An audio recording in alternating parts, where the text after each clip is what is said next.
you need to confuse your body. And this is a really funny picture that Peter's put up of this guy holding a band. He's on a Swiss ball. He's got the kettlebell. The leg is up. Like everything is just everywhere, right? This just looks like chaos, absolute chaos. This is an injury waiting to happen, actually. And this, is really interesting because we assume that, oh, I can't do the same workout twice. Group fitness kind of came with this, right? Where you never do the same workout twice. You're always doing different things, or the sort of belief that you need to be changing exercises every week to shock your muscles because your muscles need shocking, right? To prevent plateaus. You don't want to ever, experience a plateau, and that's sort of the thinking. Some of these old marketing trends just aiming to entertain people and make more people walk through the door, right? I think we went through a phase or a generation in which training and exercise and health stopped being about health and became more entertainment. And so to entertain people, to get more people through the door, and to make more money, the bottom line is what some of these corporations care about. What do? They entertain, and by entertaining, you change things, you make it new, you make it exciting, you make it novel, right? And the whole variety thing comes into play. So there's also this understanding of adaptation, progressive overload. We've spoken at great length about how it's really important for you to, and Peter's even spoken about the tanning sort of analogy. Is the word I'm looking for. Yeah, that's the word I'm looking for. And he says it better than me because I don't tan. I've got enough melanin to keep me this dark.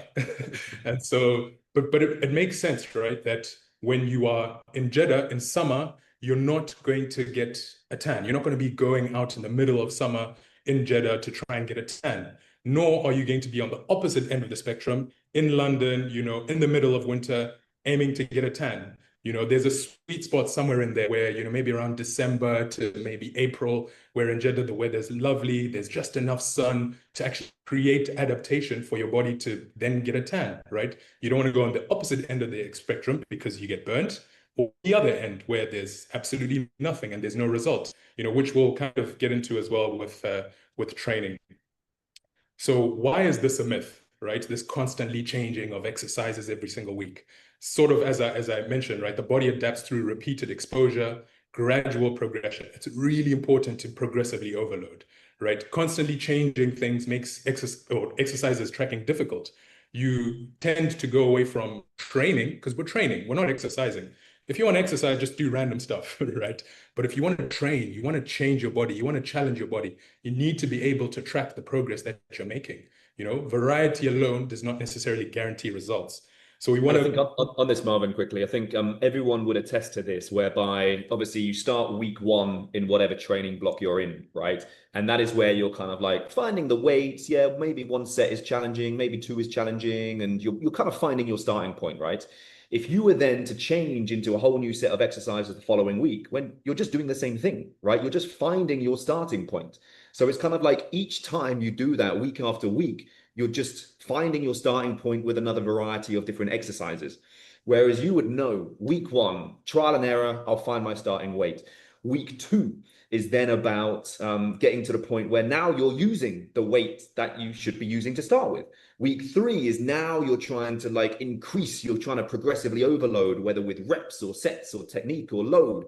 Week four, you're doing the same thing. And then week five and week six is where you're maxing out, and you have over that training block, 6 weeks, have really sort of developed in your strength, right? And all of you should be tracking this within your within the sort of graph that you get alongside the exercises, and you should be able to see how you're progressing. And so, random exercises don't shock the body. They just sort of ensure that you perform suboptimally in terms of your capacity, if that makes sense. Yeah, it's exercise. It's not training at this point, right? And if you're going to exercise, you might as well just move and do things you actually enjoy and not challenge your body, right? You might as well just go out and, I don't know, run, do a bunch of jumping jacks, because that's exercise at this point. And I think something we forget as well is how much of training has a skill component to it, right?